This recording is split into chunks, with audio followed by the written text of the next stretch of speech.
So ayan, welcome sa aking channel. Samahan nyo nga pala ako magmukbang ng buldak noodles with seaweeds. Pero bago yan, mag-intro na muna tayo guys.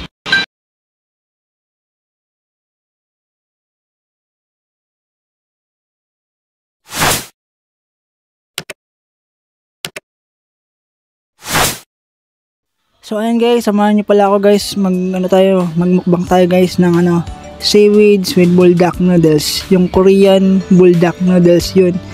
So ayun, ilang beses na kami kumain ito guys. Ngayon kakain ulit kami. 3 beses na kami kumain ito, pero ngayon ko lang naisipang i-video. Pasensya na guys. So ayan, kasalukuyan na namin kinakain yung buldak noodles with seaweed. Masarap naman siya guys eh.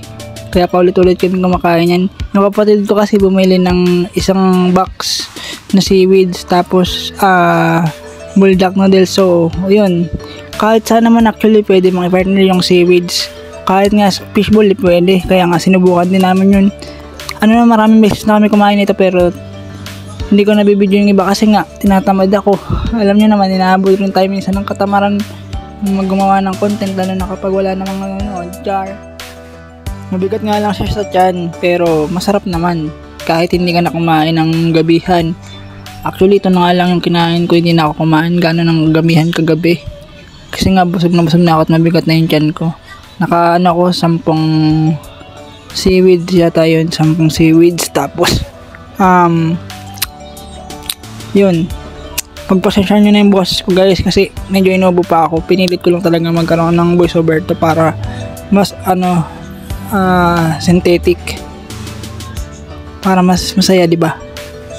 Pagpasensya nyo na kung nakatulala ako dyan, kasi nga kung ganyan ako kumain, nakatingin lang tayo sa camera, hindi tayo ayun nung nakaraan kasi nakayuko ako, kaya yun. Kaya ngayon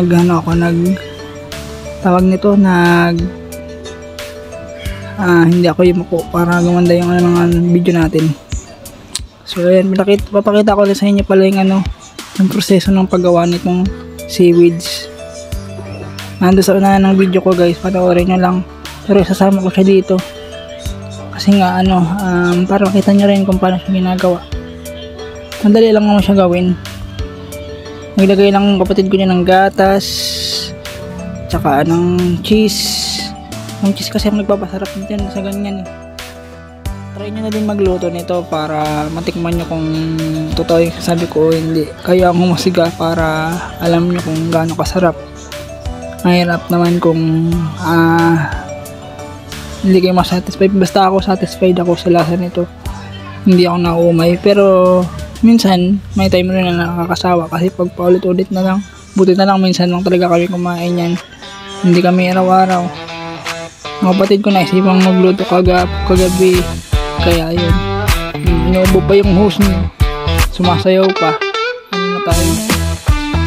Hindi nangangati kasi ako, kaya ganyan. May mga surat kasi dito sa upuan, sa inuupuan ko, kaya yun, para akong sumasayaw nito. Ang kati kasi nun, grabe. Hindi na kami nawala ng surat. Grabe naman yung surat na yun. Pinapapak na yung katawan ko, kaya tingnan nyo. Yung katawan ko puro kagat na ng surot. Sayaw na naman, sayaw. Sabay matawa. Ano tayo nun? Nagagawa mo. Sobrang sarap. Inubo na ako. Ay nako. Kailan ba ako gagaling sa ubo na to? Ang hirap magsalita kapag may ubo.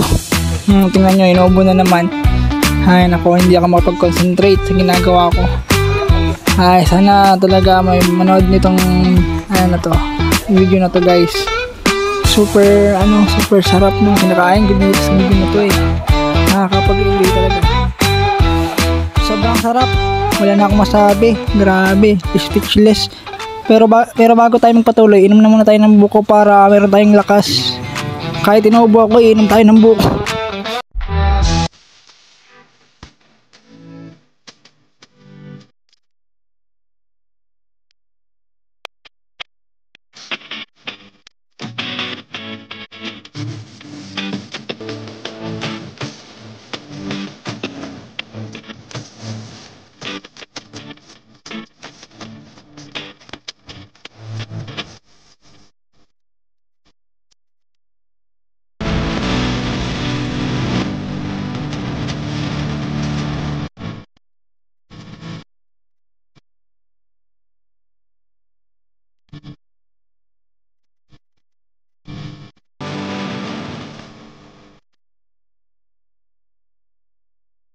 Grabe naman yung bunga na yan, sobrang laki.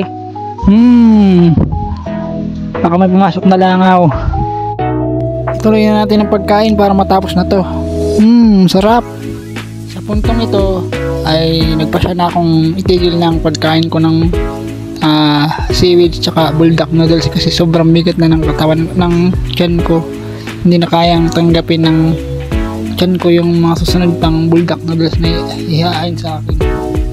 So paano guys, hanggang dito na lang tong video na to ha. Maraming salamat sa pagsama nyo sa akin ngayong araw na to at sa lagi nyong pagsuporta sa channel ko. So huwag nyo kakalimutang mag-subscribe, mag-like at mag-share para updated kayo sa mga bago nating upload.